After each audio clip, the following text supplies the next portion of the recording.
Well, good morning, YouTube. GT40 broke. So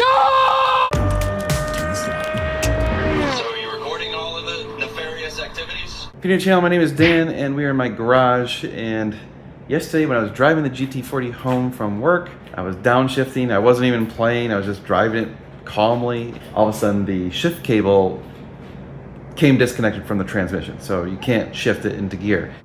Well, stranded. Shift cable broke. Sweet. Josh is coming to the rescue. So I don't know if the shift cable broke, or the shifter broke, or it just came unbolted. I don't know. So we need to find out what's going on. At first I was stranded and I called Josh, and then while Josh was driving over, I realized, oh wait, it's a mechanical transmission. I can just force it into gear. So I popped up in the rear, and I put it into gear and it was reversed. I was like, okay, that's not gonna help. So then I just kind of went the other direction. I got into first gear, so I at least could get it off onto a side road where it was a little bit safer.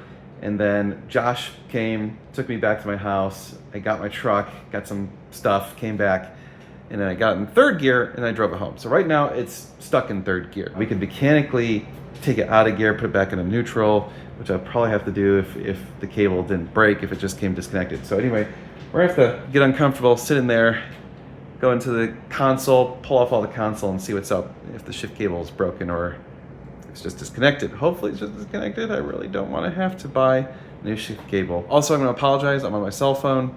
I don't have my camera with me. It's at the shop. All right, so let's see what's up with this thing. And because we're at home, we have the shop dog, Momo. What's going on, Mo? Hi, buddy. Hi, you going to help me today? I must have hit something. He's like, man, this thing smells great. Oh, dude, you're slobbering in my car. Come on, bro.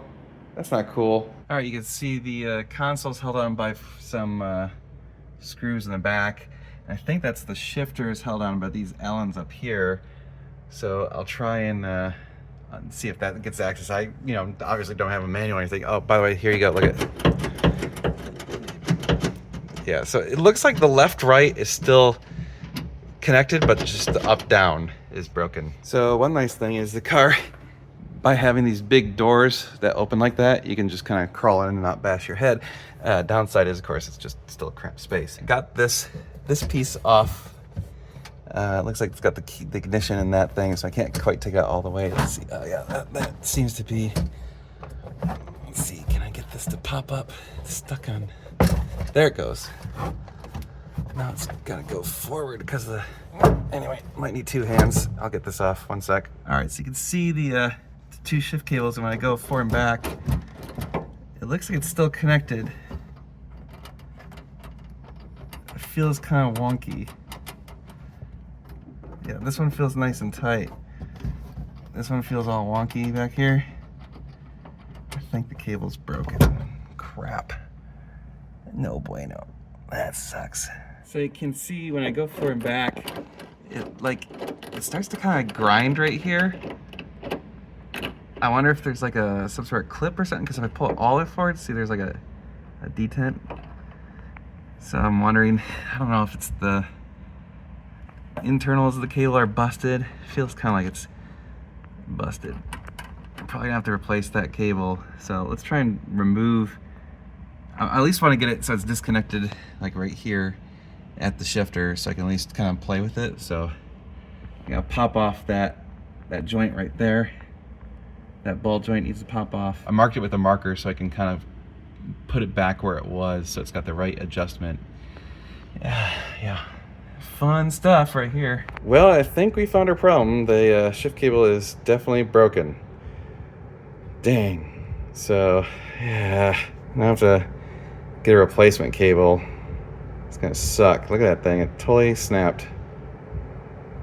Crap. Now, I don't know if you can somehow get like just the guts of it. I'm assuming you have to buy the whole thing. So I'm gonna have to like unravel that from there, and it goes all the way back to there. Oh, you can see it down there. That's gotta be fun. Okay, the joys of having a race car. All right, took off all the access panels just so we can get a cleaner view of what's going on. Also, if you saw my video about doing the tail of the dragon, we were getting some condensation. So you can see right there are the AC lines And if you look right there, they're not insulated once they go into this console. Now, why they did that?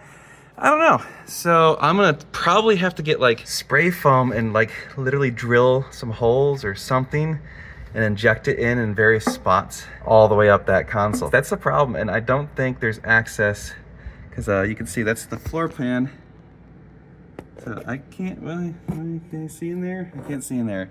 I'll have to try and get my camera and look in there and see if there's any other access holes, but I don't believe there is. I guess I could unscrew that, but that's probably got threads, so we can't do it there. But this is all welded. This is all welded together. That is a problem. So anyway, we're gonna have to replace this shift cable. We're gonna have to run it back through the engine. It goes underneath the headers right here. Let's see, whoop, you can see it right there. And then it comes up and over, and then it goes right there. I mean, it's not gonna be the worst job, but now I gotta find out how to get that cable. All right, YouTube, I pulled out the shift cable. So I think, believe it or not, I can just order a generic shift cable as long as it's got the right ends. The other thing I did is I removed the mufflers because I want to get straight pipes. So that way I can just kind of send them off. And really all it is just literally straight pipes with two little things welded on so that you can clamp it down. That's it. It's pretty basic. And just in case you happen to own a GT40 and have this happen to you, the cable is 6 feet long. So I'm gonna see if I can't order one and get it here in a couple days and get this thing back on the road, hopefully. Eventually. All right, YouTube, it's been a few days and I still don't have my camera with me. But anyway, I have a new shift cable and it is installed, and lo and behold, we have shifting. Holy crap, yay. Dirty work, but you know, it's not that hard. The cable is routed actually in a fairly good way, so I think I'm gonna leave it, probably do some zip ties. But anyway, I gotta button up all this stuff and we can actually do this. Oh, we have my straight pipe. So here are the factory mufflers with the polished tips. They look pretty nice, and you can see if you look in them that there are baffles. Well, you probably can't see, but I can see that. And now we have these glorious pieces of stainless steel, and there is nothing in there. If you look down them, they're hollow, and it's pretty badass. I actually got them made at a local shop. They double walled them. I don't want to touch them because then I'll get grease on it and the grease will burn in, so I'm gonna use rags when I install them. But bad ass, man. I cannot wait to hear this. All right, YouTube, we got the exhaust in, and we need to let it burn in before we get any dirt on it and stuff. So I'm gonna start it up and let it run for a little bit. Starting to get the interior back together, got the seats in, got the panels in, just kind of buttoning it up, and then we're ready to start this thing up and hear it for the first time. All right, YouTube, it's been a little while. Let's see how this thing sounds.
Well, I ran into a small problem that I didn't anticipate, which is it's so much more free-flowing that I don't think it's got enough back pressure, so it's actually scavenging out the next ignition, and it's not idling at the same throttle position. So I actually need to give it a little more idle throttle. You know, this thing doesn't have a choke, so I need to get in there and change the screw so it idles a little bit higher.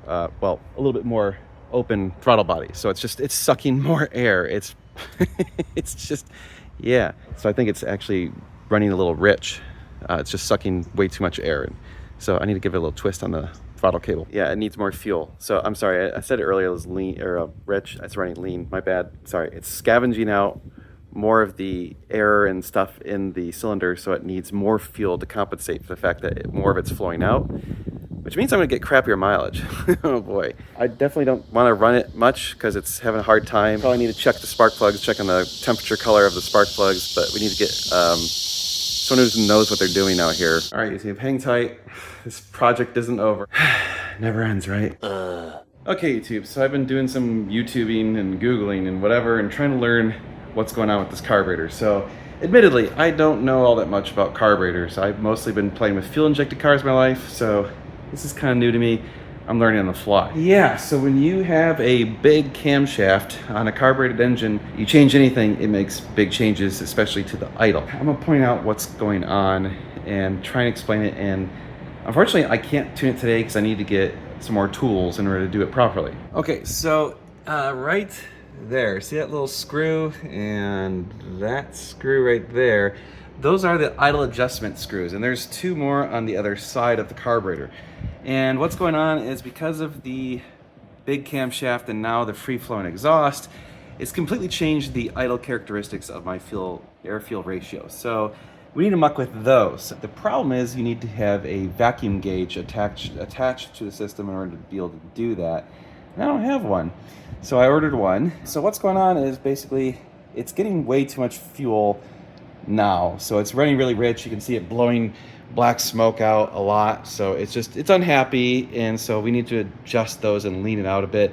In order to do that, I have to have the right tools. So I kind of got to wait for that to get here. So like screwing them in, so clockwise, it makes it leaner. Screwing them out makes it fatter and makes it richer. So we kind of gotta, you're supposed to put a vacuum on there and see when it gets to full vacuum or the maximum vacuum as you adjust those. So that's what we need to do. Yeah, as soon as I get a vacuum gauge, we can do that.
So I'm still having a hard time getting it to not be rich. Again, I don't have the vacuum gauge yet, so I can't do it properly. But I at least got it to where I think I can at least drive it to the stub. I feel terrible like trying to adjust this thing at my house because it's so loud. I'm sure my neighbors really, really like me right now.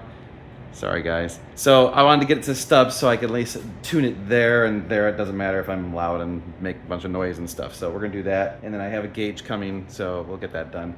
Anyway, at least it's running, and oh my God, it sounds incredible. I did drive it down to the gas station just to fill it up, and whew, yeah. Anyway, it's 106 out, so I'm gonna go back into the air conditioning and enjoy my Sunday. So we'll catch you guys soon, and we'll get this thing set up.